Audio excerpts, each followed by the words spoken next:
Di mata saksi yang juga pelanggan tempat rental gaming, Wawan dikenal sebagai pribadi yang pendiam dan baik. Walau sering terlihat sendiri, Wawan sering bercanda dengan pelanggan lainnya. Motif pelaku membunuh karena tersinggung dianggap mengada-ada. Inilah serial tabir, sang ibu tewas di tangan pelanggan, korban baik hati dan suka beramal.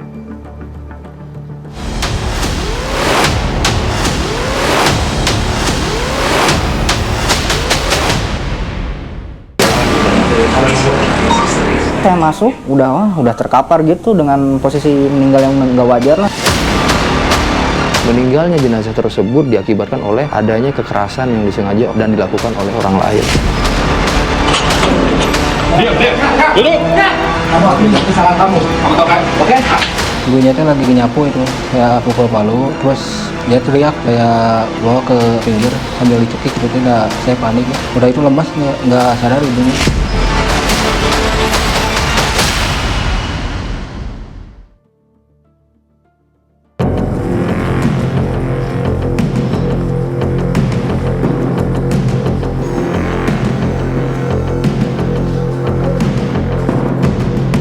Di mata saksi yang juga pelanggan warung rental PS korban, Wawan bukanlah sosok mencolok. Ia dikenal pendiam dan jarang bergaul dengan pelanggan lain. Wawan lebih sering duduk sendiri setiap berada di warung. Pendiam sih, kalau lagi di sini nongkrong itu diam, main HP gitu, nggak banyak bicara orangnya. Pernah kelihatan aneh-aneh gitu ya? Kurang sih, kurang ini, cuma orangnya pendiam. Hubungan korban dan pelaku terlihat baik-baik saja. Mereka semua terkejut jika Wawan tega membunuh korban. Ya kaget, saya kaget ya. Atau Bangun tidur saya. Oh iya, Ya, bangun tidur. kan habis main jam 10 pulang kan. Nah pagi-pagi bangun tidur ada WA ramai lah di grup gitu, grup teman. Katanya ini meninggal gini, dibunuh gitu. Langsung saya ke lokasi ke sini pagi-pagi. Di sini udah banyak rame-rame. Ya kepikiran sih. Belum dan nggak tahu juga siapa gitu pelakunya gitu. Masih bertanya-tanya sama pelaku itu juga nggak nyangka gitu saya. Soalnya kan dia masih sedaerah gitu di sini, masa sih gitu ngelakuin kayak gitu. Menurut mereka, alasan pelaku mengada-ada. Korban memang sering meledek dan bercanda. Bahkan korban dikenal baik dan suka bergaul. Almarhumah gitu orangnya suka bercanda sama anak-anak yang ngopi, yang nongkrong, main PS juga emang suka bercanda gitu.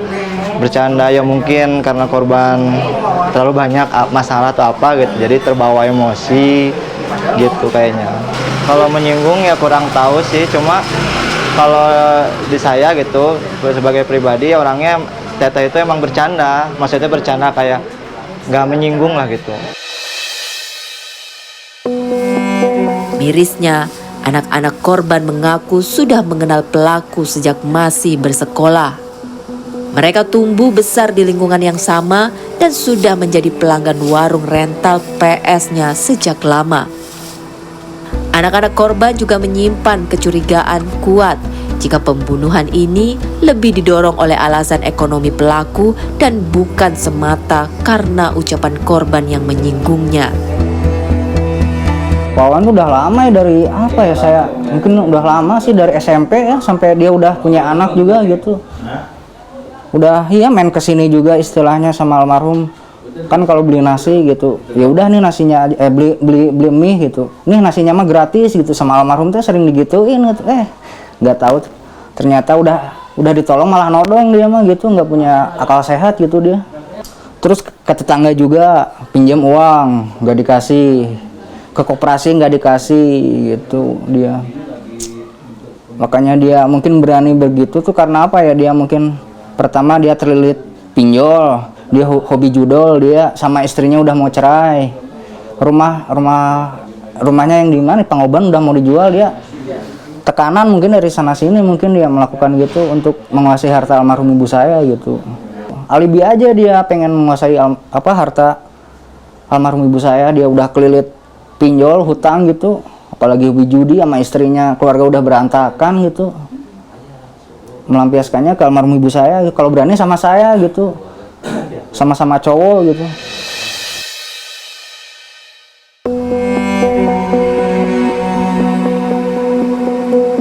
Selagi menunggu keadilan untuk ibunya, anak korban menceritakan duka yang mereka alami usai ditinggal sang ibu untuk selamanya.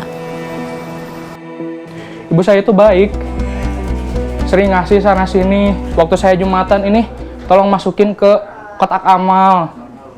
Ini ada anak yatim, kasih. Gajian pertama kamu kasih ke yatim juga. Dia selalu nasihati saya. Sedekat apaan nih? Saya dekat banget, Mbak. Ibu kalau ada apa-apa cerita ke saya. Saya merasa terbebani, ini kehilangan, kayak ayam kehilangan induknya. Udah nggak bisa apa-apa. Sempat ada nggak sih yang pengen apa sih untuk ibu sebenarnya sebelum? Saya udah ngumpulin uang buat umroh. Tapi takdir berkata lain. Iya, saya ingin ngasih kejutan umroh. Ada ini di bank saya, histori pengumpulan uangnya. Cuman takdir berkata lain, Mbak.